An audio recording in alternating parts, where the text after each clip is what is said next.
not to exceed 8 minutes. So my name is Emory Menefee, and I am on side A. And first, I will refute all what my opponents had said, most of it, and I will briefly talk about my first two reasonings of our contentions, and then I will talk about the majority of our third constructive speech. So their first three topics for side government were smoking is bad for health. And like you guys said, it's bad for your lungs and your heart. And you gave an example of saying, like, if your grandma smokes and your grandma is in custody of like you because you don't have your parents around, it's kind of like not your. And you said like she dies because she had cancer, but it's even though like you shouldn't be. We don't want you to ban smoking. It's her fault that she was. Like if she smoked too much, that's her fault. And then you guys said it's bad for the land of use. You said it could be used for more productive things than like for like food instead of like tobacco and making cigars and cigarettes. But if you are using the land like if you're not making these, like why are you guys trying to stop pollution? Like you're saying we should stop these things, but why aren't you trying to stop pollution? Why aren't you trying to stop other things that are bad for the economy? And then you said your third contention was it hurts the economy, and you said poor people use cigarettes to feel good about themselves. I don't think people, and I disagree with you because I don't think people use cigarettes to make themselves feel good about themselves. They use it because they get addicted to it. Like after you use it a few times, they think, oh, since it, like if there's I've heard like there's candy kind of cigarettes to get people to use it because it's addicting, but it's not to make themselves feel good. It's just and they're addicted to it. So it's not to make themselves feel good. And then you said and I have to say, if you're gonna try and ban smoking, why don't you try and ban all other stuff that are dangerous? Like you're just trying to ban one thing. What about banning throwing stuff into the ocean because then now you're killing animals? What about banning like you can't have alcohol because these people are gonna have alcohol and then they'll start driving and they're gonna get into a serious car crash, and you guys don't try and ban that. So like you can't think of banning one thing that is harmful but not ban others. Yes. Wouldn't you agree that most people use cigarettes or like alcohol, and people use them as like an escape tool to calm themselves down from stressful times? Can you repeat your question? So you're saying like you're saying like it's supposed to calm them down? Well, it's the same.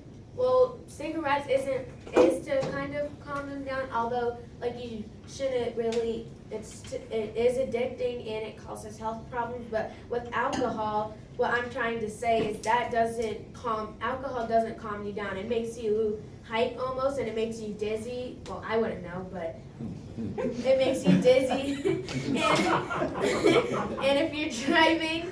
And now you're dizzy and you can't see anything and it's blurry and you're getting into a car accident, I think smoking is probably better than drinking. So now I'm gonna go on to my three contentions, and which are: it's against the spirit of the Constitution, it will increase the black markets, and people lose jobs. So I'm briefly gonna explain the first ones, and me and my team we did our EI, which is argument, reasoning, evidence, and impact. And so our argument is it's against the spirit of the Constitution, and our reasoning is we don't want to give the federal government too much power. We have free will to do what we want, but it's up to us to make the right choices. So if we do something that will hurt us, if we do stuff, not right now, to hurt our bodies, then that's our fault. But we have the free will, and we shouldn't be putting it in the hands of the government. And our evidence for this is how my colleague Priyanka had said is that the government respects our self-determination and generally lets us do what we want. And for example, if you let, there's other things that are dangerous, like letting us drive or drink alcohol and get drunk. So, and our impact for this is giving the gov too much power means that they take our rights away, because we have the right to do what we want, and if we're giving the government too much power, then that's not good. Our second contention is it will increase black market sales. If we are banning, our reasoning for this is, if we are banning smoking completely, people will go crazy for cigarettes or cigars, and it would cause even more of a problem because it's now illegal. It's illegal now, and if people already are addicted to it, and you're trying to get rid of it, they're just gonna keep doing the bad. They're gonna keep doing the bad causes that, like, they'll get themselves in trouble because they're gonna want to get it even more, and they're gonna have to do it illegally, and that's not good. So you banning it is gonna make even more of a problem. And our evidence is, back in time, the government made alcohol drinking legal or illegal, which means so people couldn't do it, and they tried to get it even more. And kids that were under the age that should be drinking, it was dangerous for them because now there are kids that are like 16 are drinking when they should be more mature. Yes. Don't you agree that government already has the power to ban these things? Like, we already can put prohibitions on it. We're just putting we're just prohibiting it more. Like, you can't drink till you're 21. So what makes it